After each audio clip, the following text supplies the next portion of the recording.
In early 2023, Extended Media proposed to furnish and populate a high-quality, explorable, interactive 3D virtual model of Akershus Castle Oslo, as it was in the Middle Ages, when it was known as Akersborg.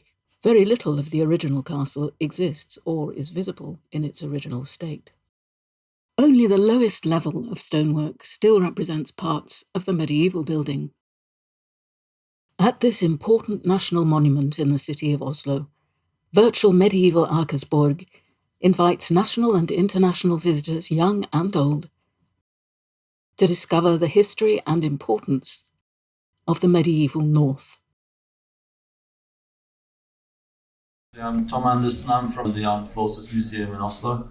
And I'm a historian. I was very happy to join the project. I contributed my knowledge of the old structure at the cliffs there.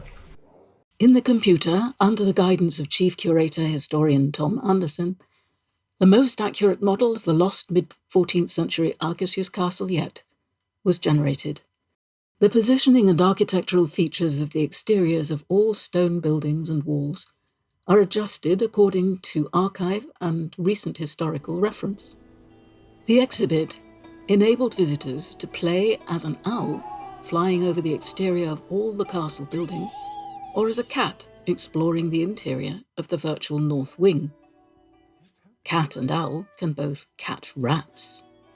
The games engine model constituting the playable exhibit actually consisted of two distinct components, one of the interior of the north wing and one of the exterior of the castle, set in its geographically correct Bjørvika landscape. The interior and exterior components of the castle could then be made accessible inside one explorable interactive model. The owl cannot explore the interior, nor can the cat run freely around the exterior. Optional historical commentary, in Norwegian or English, was written, recorded, and implemented. A castle already stood on the Akersnes clifftop, overlooking Oslo Fjord by the year 1300. It provided protection for the growing city of Oslo. King Haakon V of Norway, who ruled from 1299 to 1319, extended and improved the castle as Oslo grew in importance. Haakon mended fences with the Danes through treaties and an alliance with Rügen, where he found his bride, 19-year-old Euphemia.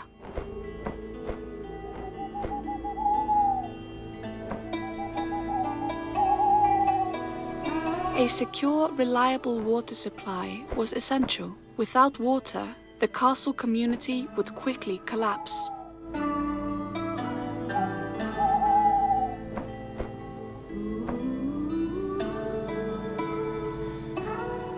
Flour has a short shelf life in the humid environment of a medieval castle, also vulnerable to vermin.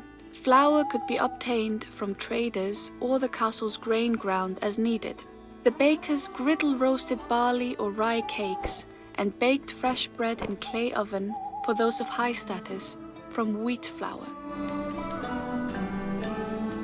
Fresh meat was always welcome in the castle. There were a lot of mouths to feed.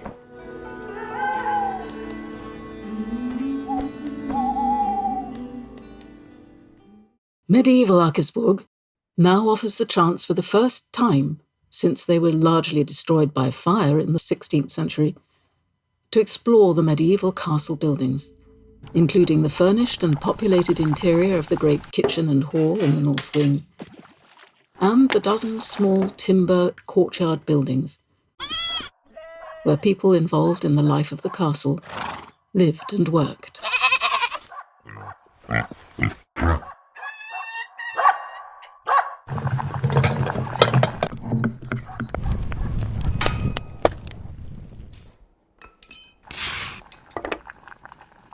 The interiors of the north wing, the kitchen and great hall, were refined, furnished, populated and lit, with correct placement of doors and windows.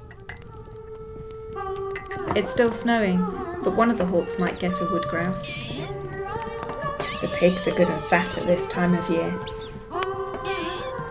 Our little queen had better like pig meat. Don't all Danes like pigs?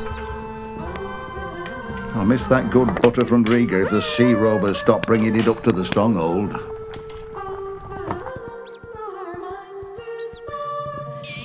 Can you catch rats? In with you!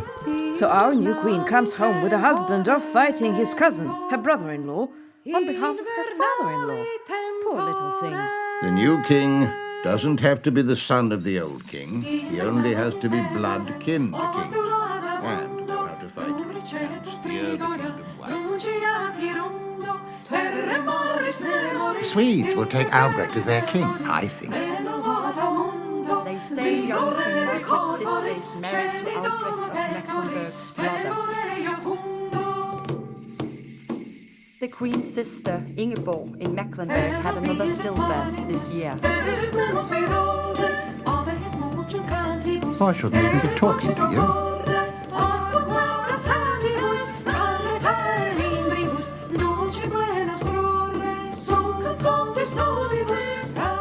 The exterior of the buildings was refined according to historical interpretation.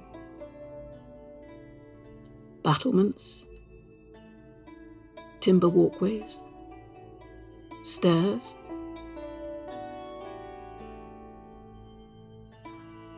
and a causeway leading to the outer gatehouse were added. The interior of the keep was modelled, but interpretation of the layout and occupancy requires further historical investigation, so it was left empty at this time. Following surviving medieval Norwegian examples, 10 additional timber buildings were designed, modelled and implemented. The refined models of the interiors of these timber structures were conformed to the historically accurate medieval Akersborg Unreal Game Engine model of the castle exterior to include all outbuildings. Interior and exterior models were nuanced and lit in the Unreal Game Engine. The aim is to provide an inviting and exciting contemporary way-in to Norway's medieval history by engaging visitors in a spell of rat-catching while being immersed in the virtual castle, or as an introduction to a physical exploration of parts of Akershus as it is today, enhanced by a prior virtual visit with accompanying historical commentary. It is hoped that this exhibit will encourage and enrich visitor experience at the monument itself, and offer an online experience to be enjoyed at leisure by virtual cultural tourists, wherever they are. From the outer courtyard, you pass through a narrow enclosed passage with 2 gates and a portcullis. The numerous low-status inhabitants of the castle, men, women and children, who worked from as young an age as 5 or 6 years old, lived in humble accommodation. They each had specific tasks to perform on behalf of the castle lord. Privacy was virtually